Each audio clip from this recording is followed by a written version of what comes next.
The worst royal marriages in history were also some of the bloodiest, most painful, and shocking. From royal cousins who got together, to couples who married for love, but whose relationships quickly deteriorated, some royal marriages were downright disastrous.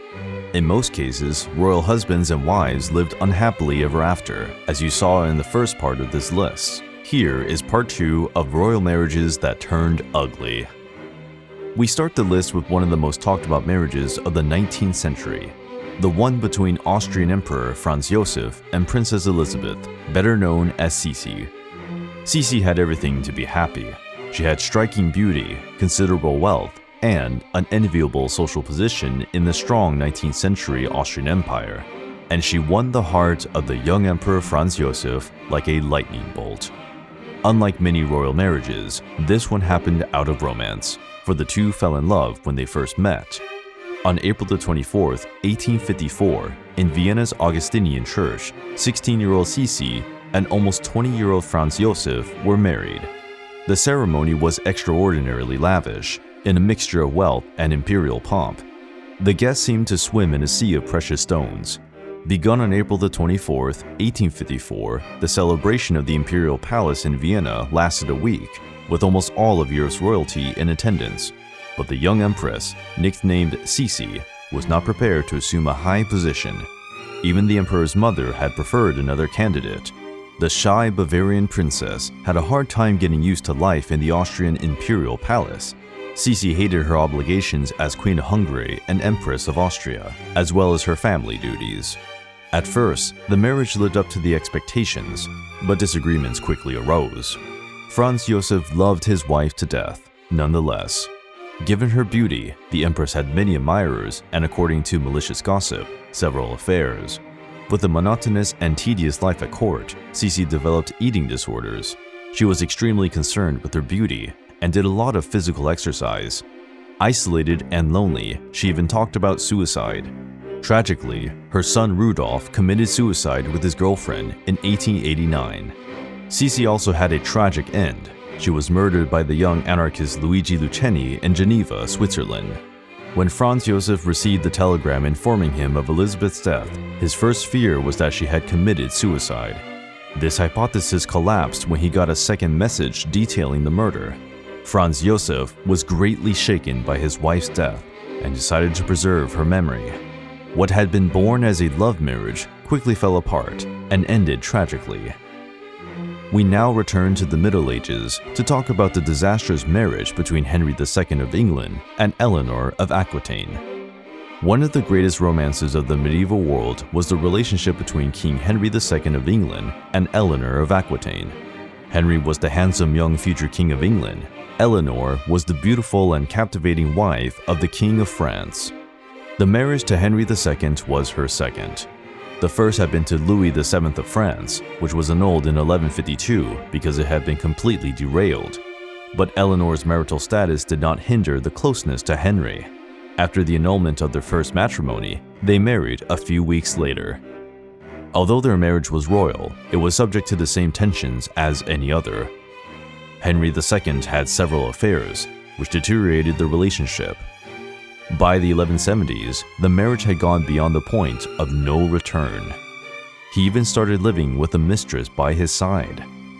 Bitter, brilliant, and bold, Eleanor convinced her sons to rebel against their father in 1173.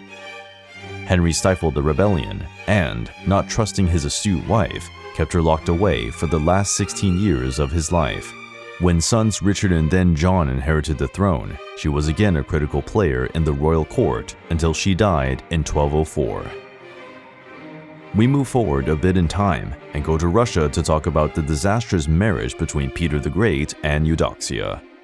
Russian Tsar Peter I may even be known by the epithet the Great, but in the eyes of his first wife, Eudoxia, he was anything but.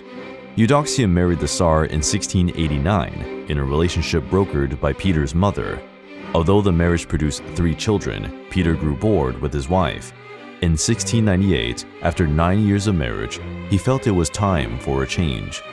He divorced Eudoxia and sent her to a convent. With his first wife estranged, Peter secretly married his peasant mistress a few years later. Peter the Great's second wife was the peasant Catherine. Incredibly, their relationship was extremely happy. The couple had several children, beautifully depicted in period portraits. Some members of the Russian nobility felt a deep aversion to the fact that the Tsarina was a peasant, but Peter had such confidence in Catherine that he guaranteed that she would succeed him on the throne. And that's what happened. She became Catherine I of Russia. Fast forward a little bit further, and we come to the United Kingdom to talk about the tragic marriage between Princess Margaret and her husband, Anthony Armstrong Jones. The sister of Queen Elizabeth II was everything that the princesses of England did not want to be. Considered the first celebrity of royalty, the lady was the center of attention and often commented on by common people and nobles. But she liked to have fun without thinking too much about the consequences. When her father, George IV, assumed the throne, she knew that her sister would be next in the line of succession, adding a responsibility she didn't have until then. 2 years after her sister's coronation, Margaret scandalized British society by announcing her marriage to Peter Townsend, a Royal Air Force pilot who was 16 years older than her and divorced. However, after family pressure, the princess publicly announced the breakup with her great love. Years later, on May 6, 1960, she married photographer Anthony Armstrong Jones, son of Ronald Armstrong Jones, and first wife of Anne Messel, the Countess of Ross, at Westminster Abbey.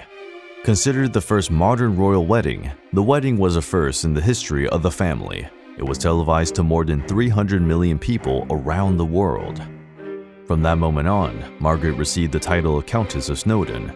The couple had 2 children, but the marriage to Armstrong Jones had many ups and downs, as well as numerous betrayals.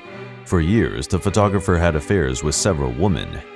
Although Margaret knew about the betrayals, she could not file for divorce because of family rules. In an effort to forget her husband's affairs and the verbal abuse she endured, the princess traveled to the private island of Moustique, where she fell in love with the young Roddy Llewellyn. In 1976, the romance became public and created problems for the Countess of Snowdon. In July 1978, the couple separated and she became one of the first divorced women of British royalty. And, in the first place, we continue in England, during almost the same era. Can you guess who we will be talking about? The marriage between Princess Diana and Prince Charles. In all likelihood, you have heard of Princess Diana, but do you know why her marriage to Prince Charles was such a disaster? Lady Diana, at the age of 20, married Prince Charles on July 29, 1981, in a true fairy tale. But the marriage quickly turned into a dark farce. Diana later described her wedding day as the worst day of my life. Why? Because it was the beginning of a disastrous marriage that would change both their lives. The relationship was doomed to fail even before it was made official in church. Charles's love for his ex-girlfriend, Camilla, never died. His difficult temper and comments about Diana left his wife in a miserable state. This was a major factor in the development of her eating and psychological disorders. Diana was irritated by the strict and alienating protocols of royalty. Charles began to meet again with his beloved Camilla Parker, and Diana also started having affairs. The couple exposed their dirty laundry in public. When they separated in 1992 and divorced 4 years later, the world realized that members of royalty do not always live happily ever after. Lady Di died tragically in a car accident in 1997. A few years later, in 2005, Charles married his lover, Camilla Parker, with whom he lives to this day.